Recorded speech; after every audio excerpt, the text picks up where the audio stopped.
উদয়পুরের ব্লগটা ছাড়তে বেশ অনেক দিনই দেরি হয়ে গেছে, তাই আজকের ব্লগটায় ডে 2 আর ডে 3 দুটোই আমরা কভার করব। 3 দিনের দিন আসার জার্নিটাও তোমাদের সাথে শেয়ার করব।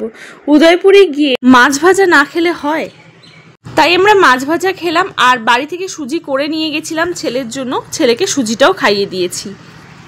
দীঘা আসার যখন প্ল্যান করছিলাম ভাবছিলাম গরমে হয়তো খুব কষ্ট হবে, কিন্তু এখানে আসার পর ওয়েদার হঠাৎ করে এতটা ভালো হয়ে গেছিলো যে আমাদের কোনো কষ্টই হয়নি। আর এই যে দীঘার জগন্নাথ মন্দির উদ্বোধন তো হয়েই গেছে, তোমরা সবাই হয়তো জানো। বাড়িতে এসে আমরা স্নান করে কিছুক্ষণ রেস্ট নিয়ে সন্ধ্যের দিকে আবার যাচ্ছি বিচের ধারে। বিচে গিয়ে একটু বসবো, খাওয়া দাওয়া করবো, সেই জন্যই একটু তাড়াতাড়ি করেই বেরিয়ে পড়েছি। ঢেউয়ের সামনে আসলে পরেই ছেলে তো আমার কিছুতেই বসে থাকতে চায় না, বারে বার ছুটে যেতে চায় ঢেউয়ের দিকে। আজকে বিশ্ব বাংলা পার্কটায় গেছিলাম।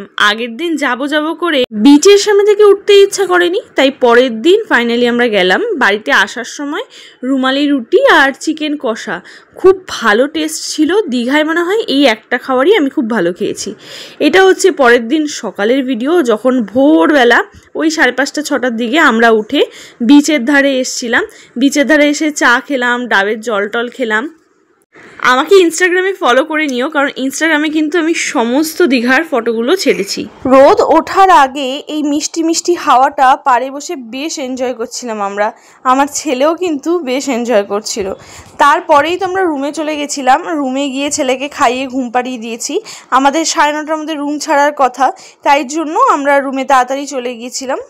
তারপর সমস্ত ব্যাগ গুছিয়ে আমরা বেরিয়ে পড়েছি। 9:15-র মধ্যে আমরা ট্রেনে করে আসবো ভেবেছিলাম। দীঘা স্টেশনে এসে দেখি ট্রেন 3 ঘন্টা লেট, তার সাথে প্রচণ্ড ভিড়। এতক্ষণ ওয়েটিং করে থাকাটা সত্যি ইম্পসিবল। আবার দীঘা থেকে শিয়ালদা পর্যন্ত আসতেও আমাদের অনেক সময় লাগবে, তাই আমরা ডিসাইড করলাম আমরা বাসে করে আসব। আমরা দীঘা থেকে একটা এসি বাস বুক করলাম দীঘা থেকে ধর্মতলার জন্য।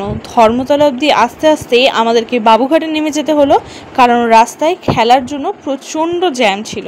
আর জ্যাম থাকার জন্য আমাদের লোকেশনে কোনো রকমের ক্যাব বুকিংও আমরা করতে পারছিলাম না। আর কলকাতার সব ট্যাক্সিরা ভুলভাল দাম চাইছিল, তাও বলছিল জায়গা মতো নামাবে না। অতএব আমরা আর কোনো রাস্তা না পেয়ে 40 মিনিটের মতো হেঁটে তারপরে আমরা বাস ধরলাম শিয়ালদার জন্য। লাগেজ তার সাথে ছেলেকে কোলে নিয়ে হাঁটা আমাদের দুজনের জন্যই ভীষণ টাফ ছিল, but somehow we managed. Sealdah থেকে আমরা ট্রেনে করে কল্যাণী পর্যন্ত আসলাম, তারপর টোটো বুক করে বাড়ি আসলাম। এই হচ্ছে আমাদের দীঘা থেকে আসার সেই কষ্টকর গল্পটা, যেটা তোমাদের সাথে আমি কয়েক মিনিটে শেয়ার করে দিলাম। বাট বিশ্বাস করো জার্নিটা ভীষণ ডিফিকাল্ট ছিল, স্পেশালি যখন বেবি তোমার সাথে আছে। বেবিকে নিয়ে একটা আনপ্ল্যান্ড আনম্যানেজেবল জার্নি, তার সাথে এই সময় বেবির খাওয়া দাওয়া ম্যানেজ করাও ভীষণ ডিফিকাল্ট ছিল। তো চলো আজকের মতো টাটা, দেখা হবে অন্য ভিডিওতে।